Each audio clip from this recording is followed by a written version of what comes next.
नमस्कार जी। नमस्कार। क्या नाम है बहन जी आपका? मेरा गौरा। बहन जी आप कहाँ से आए हैं? मैं उत्तम नगर दिल्ली से। बहन जी संत रामपाल जी महाराज से नाम दीक्षा आपने कब ली? मैंने 2018 में ली थी, जनवरी के महीने में 28 तारीख को। संत रामपाल जी महाराज से नाम दीक्षा लेने से पहले क्या आप कोई भक्ति साधना भी करते थे? हाँ, मैं कृष्ण भगवान से प्यार करती थी। 13 साल की थी जब से, तो मैं गुरुओं के खोज में घूम रही थी। तो मैंने टीवी पर आसाराम बापू का सत्संग सुना, तो फिर उनसे 1994 में नाम दीक्षा ली थी उनसे मैंने, और फिर वो भक्ति करी मैंने 20-25 साल। बहन जी आपने आसाराम बापू जी से नाम दीक्षा ली और उनकी भक्ति साधना आपने 20 साल तक की, तो उन सब भक्ति साधनाओं से आपको क्या क्या लाभ हुए? आसाराम की जब मैं भक्ति करती थी, भक्ति करते करते दौरान ही मेरी 2000 में शादी हुई।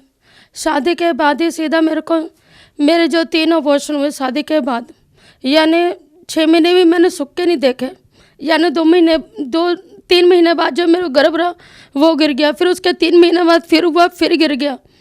तो ऐसे करते करते डॉक्टर ने भी कह दिया था अब ये बचेगी नहीं, दोबारा ऑपरेशन हुआ। 3 बार ऑपरेशन हो चुके थे मेरे। आसाराम बापू की भक्ति में मेरे को बिल्कुल भी फ़ायदा नहीं हुआ, एक रत्ती भर भी। यहाँ तक कि मैं फिर उस 3 अबॉर्शन के बाद एक लड़की हुई, वो भी ऑपरेशन से हुई।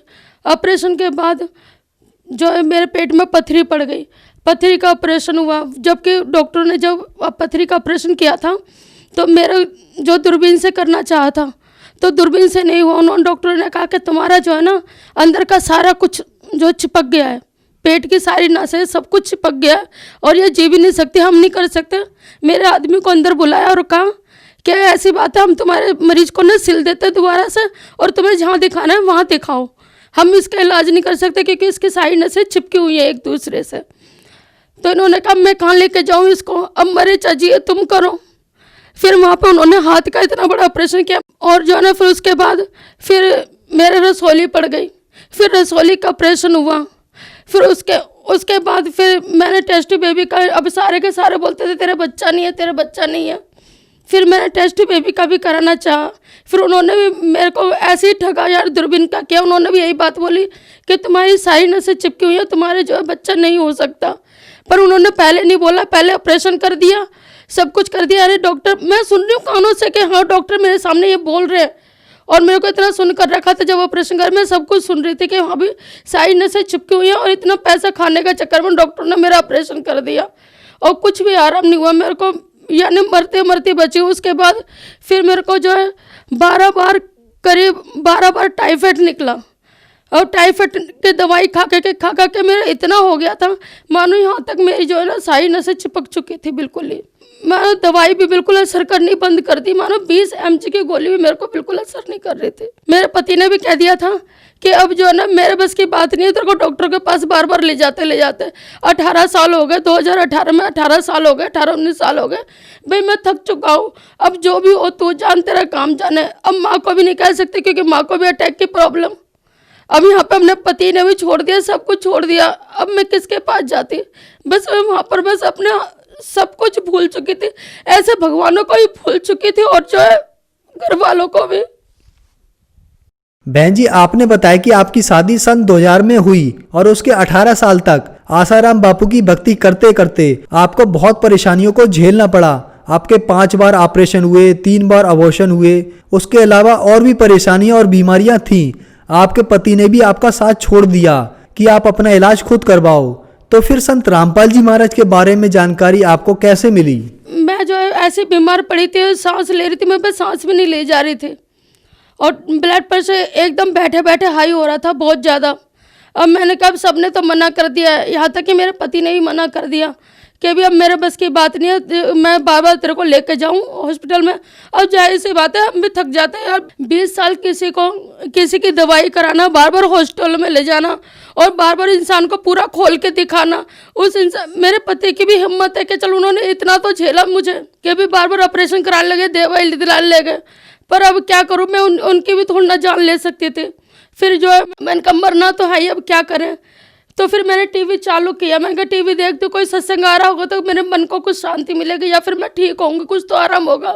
तो टीवी लगाया तो वहाँ पे संत रामपाल जी महाराज का सत्संग आ रहा था।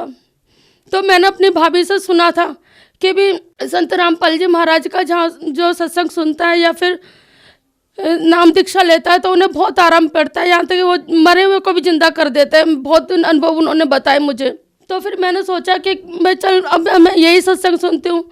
तो उस टाइम मैंने लेटे लेटे पलंग पे परमात्मा से अरदास लगाई कि हे परमात्मा, अगर तुम सच में हो, अगर सच में आपका सत्संग सच्चा है और आप सच्चे हो, आपका ज्ञान सच्चा है, तो परमात्मा मेरे को अब बिना दवाई के आराम कर दो। क्योंकि परमात्मा मैं 20 mg तक की गोली नहीं झेल पा रही। परमात्मा मेरे शरीर में इतनी 20 mg की गोली खाने में भी इतनी तेज गर्मी निकलती है मेरे शरीर में और ब्लड प्रेशर हो जाता है। परमात्मा मेरे दिल की धड़कनें बढ़ जाती है। मैं 20 mg की भी गोली नहीं झेल पा रही थी। मैंने कहा परमात्मा अगर मैं ठीक हो गई ना तो मैं जरूर आपका नाम लूंगी, बस मेरे को आराम कर दो परमात्मा, फिर मैं जानूं परमात्मा आपका नाम सच्चा है। फिर मेरे को बिना दवाई के अपने आप ही मैं दंडवत प्रणाम करती, देखा देख जैसा मुझ पे आता मैं प्रणाम करती, सत्संग सुनती और सुनते सुनते मुझे इतना आराम आने लगा कि बहुत आराम आने लगा। और मानो मैं ना परमात्मा के लिए एकदम बेचैन सी होने लग गई कि आखिर ऐसे क्या भक्ति है, आखिर क्या क्या भक्ति बताते, क्या ज्ञान बताते परमात्मा, जो कि सत्संग से इतना आराम हो रहा है। इतना तो मैंने कितने जनों का सत्संग सुना, मुरारी बापू का सुना, आसाराम बापू का सुना और आशुतोष महाराज जी का भी सुना। यानी मैंने कबीरपंथियों के और जो कबीरपंथी थे उन तक के भी बहुत सत्संग सुन रखे थे, पर संत रामपाल जी महाराज का तो ज्ञान ही सबसे ज्यादा अलग है। यानी सत्संग से ही आराम हो गया मेरे को। मैं तो एकदम मानो मेरा दिमाग ना बिल्कुल खुल गया। भाई मैंने तो फिर ना मैंने कहा मेरे को किसी की नहीं माननी, ना मेरे को घर वालों की माननी है और ना परिवार वालों की। क्यों, जब सबने छोड़ दिया फिर दूसरे मरने के बाद भी सबको छोड़ के जाना है तो फिर मैं क्यों किसी का साथ लूँ। फिर मैंने अपनी माँ के पास फ़ोन किया, मम्मी, मैंने कहा सिर्फ ये कहा था कि मम्मी तू सत्संग में चल मेरे साथ, फिर मैं सत्संग सुन के आऊँगी। और जबकि मैंने अपने अंदर ये ठान रखी थी कि मैं नाम लेके आऊँगी। तो मेरी मम्मी ने कहा कि तेरे को संत रामपाल जी महाराज का नाम नहीं लेना। फिर मैंने अपनी मम्मी से कहा, मम्मी जब मैं बीमार थी उस टाइम मेरे कौन से रिश्तेदारों ने मेरा साथ दिया और कौन मेरे को बीमार बेड से उठा के जो है मेरे को सत्संग में मतलब ब्याह शादी में ले गया या फिर व्रत में मेरा साथ दिया कि भी मैं व्रत रह रही तो मेरे को किसी ने खाना बना के दिया। और क्या करा मेरे को, ना तो भगवानों ने आराम दिया जिनकी मैं पूजा करूं और ना ही घर वालों ने कहा। और यहाँ तक कि मेरे पे बोलते और थे कि तो ड्रामा करती है, बीमारी का ड्रामा करती है, बता मैं क्या करूं। फिर उस दिन मैं रो पीट के मैं वापस चली गई थी यहाँ से। फिर भी मैंने संत रामपाल जी महाराज से नाम ले लिया। फिर अपने आदमी से कहा, पति से, कि प्लीज़ मेरे को जाने दो, मैं एक बार सत्संग सुनना चाहती हूँ, मेरे को जाने दो। पर अपने मन में मैं ये सोच के आई थी मैं नाम लूँगी। तो फिर जो है मेरे देवर ने जो है मुझे जो है देवर और पति दोनों आए थे, उन्होंने जो द्वारका सेंटर एक पे नामदान केंद्र पे छोड़ा संत रामपाल जी महाराज के यहाँ।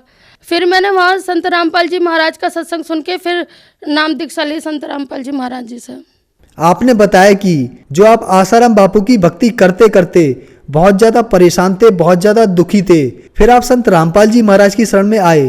तो क्या संत रामपाल जी महाराज से नाम दीक्षा लेने के बाद आपको कोई लाभ भी प्राप्त हुए?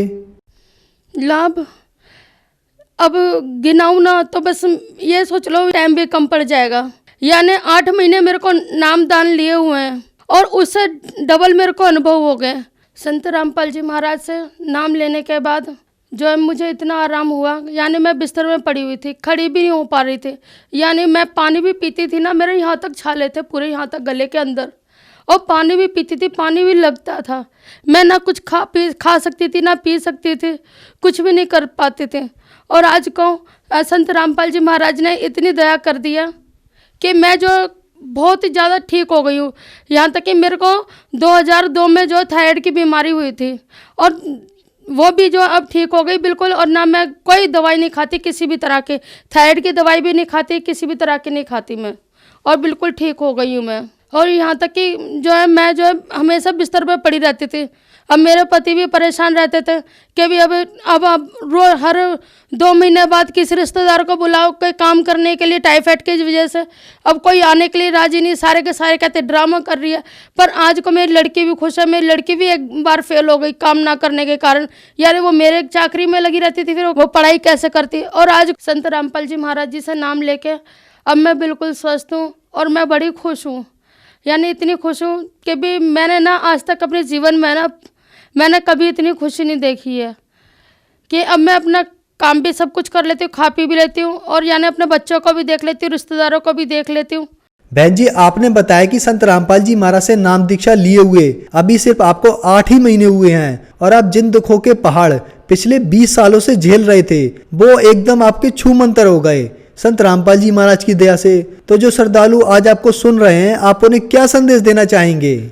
संदेश मैं क्या दूंगी, परमात्मा देंगे। मैं सबसे यही प्रार्थना करना चाहती हूँ कि संत रामपाल जी महाराज जी से नाम लें और अपना कल्याण कराएं। जैसे मैं अपने रोगों से मुक्ति पाई हूँ वैसे वो भी पाएं। धन्यवाद बहन जी। सच्चा है।